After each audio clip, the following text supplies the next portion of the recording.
Hey, it's Momioka. So after the set review I made on Oshi, one thing was brought to me that I didn't even think about being possible within the set. So today I will be showcasing some starter waifu decks for Oshi.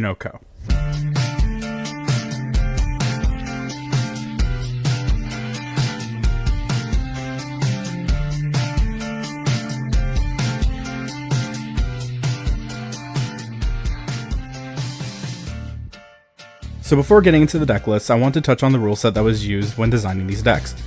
One thing to keep in mind is that not every locals runs their events the same way, so please talk to your tournament organizer or refer to their rule set first before building any of these decks or any of your own decks.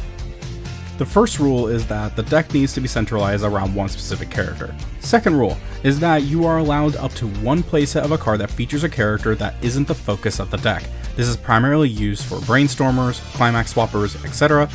Within our local variant of this rule, we do also ban the ability of using level 3s as it can take away from the waifu aspect. For example, if the character you are actually portraying in the deck has a climax that, isn't one of their climaxes. For example, the Akane level 3 features on its base rarity variant, Kana. However, you are not allowed to play the Akane level 3 in your deck if you're building a Kana waifu. There is an exception to this rule, however, which is you are allowed to use level 3 events or mech characters like Strelitzia or Gurren Lagann of this 4-up slot. The third rule is that the deck does still have to follow its respective ban list. For example, Kurumi waifu from Data Live cannot play 4 copies of Terrible Spirit as it is restricted to 2. The fourth rule is that your character needs to be featured in the art of the card if the card you want to use is not of the named character. For example, if you want to build a Miko deck from Kaguya and want to play Student Council Election, the event, the regular copy can be used without having to fulfill the 4-up requirement, but the SR, you can't because it features Miyuki, not Miko. The fifth rule is that any climax can be used in the deck even if it is tied to a character you aren't centralizing your deck around. However, institutions like this, it's effectively a blank climax with a trigger. And that's basically the rule set. All decks will be posted in the description below, as well if you wish to delve more into any of them. Let's move on to the decks. The first deck is Akane 8 Pants. This deck has probably the most consistency over the others as you already have a lot of your staple cards that you would need for a deck. Your finisher is already really strong. You have a fairly decent level 1 combo as well. You also gain access to a stock shuffle and a climax swapper. Your 4 of choice within this core is typically going to be your Ruby Brainstormer from set 1. This is the only Rest Self Salvage Brainstorm both sets have to offer that isn't locked or just not good. Overall, the deck is consistent and easy to manage. You don't have a lot of deck search, however, so keep that in mind when choosing your actions. Next we have Ruby Door Choice. This deck is similar to Akane, however your card quality isn't as good as Akane. You do have a decent finisher, an okay level 1 combo, however you do have access to a full powered Brainstorm and a Climax swap at your disposal. The 4 of choice for this deck is the Aqua Riki. This card helps an immense amount with your consistency and can assist in color selecting and leveling when needed. You can actually make decent use out of the level 0 Ruby that gets big based on your game state, and it can pair decently well alongside your combo. Moving on, we have Kana Door Pants with a choice added in. This core suffers quite a lot on the Brainstorm and Climax swap front. However, if you choose your climaxes this way, as shown here, with the Brainstorm that mills 5, you shouldn't have many issues with using it fully. The one thing to keep in mind is where your choice climax is at all times.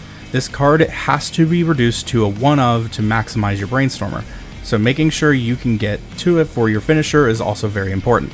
You do, however, have access to the Kana Restander, which can function as another finisher if you cannot get access to the choice. So based on your board state, make sure you allow for deviations within the game plan as things can change at an instant. You can also use your 4 of for the Aqua Brainstorm to help mitigate both issues, but it is nowhere near as powerful or useful as the Salvage Brainstorm. Memcho is a bit of a weird one. She doesn't have a finisher at all. Your top end is a healer and a Nexol. Nexols already don't have the best track record besides like Sora from Hololive, and with its early play condition being really rough since it can add issues into tripling your combo, it's just easier not to play it at all. This deck is more focused on a War of Attrition style of play, using your great level 1 combo into your phenomenal level 2 to compress as much as you can to make it hard for your opponents to stick damage. Then make use of the 2-1 Ruby Icy Tail and the event as your endgame. It isn't great, but miles better than just a lone Nexal. You do have a great amount of selectivity as well within the deck. The spawner, the repeatable drop search, and the drop salvage near guarantee you can find literally anything you would want and need whenever you want it. You even have the ability to search your stock for a character as well. You do lose the ability of having a climax swap and a decent brainstorm, but this is probably as close as you can get to a playable deck that could actually win games. Ai has an issue that none of the other decks have had, and that's she barely has enough cards to even build a deck around. You don't get a climax swap or brainstormer as well, so Ruby becomes your choice here. You at least have 2 different finishers to choose from, a level 0 and a level 2+ in combo as well, and your selectivity also isn't half bad either. Overall, this deck isn't terrible, but its downsides when building are extremely obvious, so this one might not be a bad idea to wait until we get set 3 that hopefully will bring us some new tools for this deck to use. If you play Magic the Gathering, the term Secret Commander might ring a bell to you. That's what I like to call the Aqua Waifu deck. The Aqua deck effectively has 3 different finishers: the level 3 combo, the level 3 off climax finisher, and the red 1/1. Your primary top end most of the time is going to be the 3-2 off climax finisher, as a pay 2, ditch 2, burn 2 really isn't that horrible and can get the job done if needed. The actual climax combo is extremely resource heavy, so having the chance of resolving 1, let alone 2 is very low in most situations, but doesn't mean it can't happen by any means, just probably not the one you're going to be choosing most of the time. Then the 1/1 Aqua has the effect of dealing 1 damage to your opponent when you trigger a climax during its attack step. This card won't win you the game outright and is extremely luck dependent, but can be potentially enough just to get you there. The coolest thing about this deck is that all 3 can be interchanged with each other as much as you want.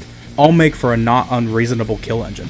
The deck does lack in the department of consistency, however, but you do have a number of ways of looping your level 1 combo stockless, which could also help generate you enough value to fire off one of those other top end finishers. Overall, this is a format that is a lot of fun to build and toy with. The restrictions allow for a fresh environment that your typical deck building session won't provide, and most of the characters within the set have a number of other cards you can check out and try out as well. I hope this helped you on your next waifu deck journey, and we'll see you in the next one.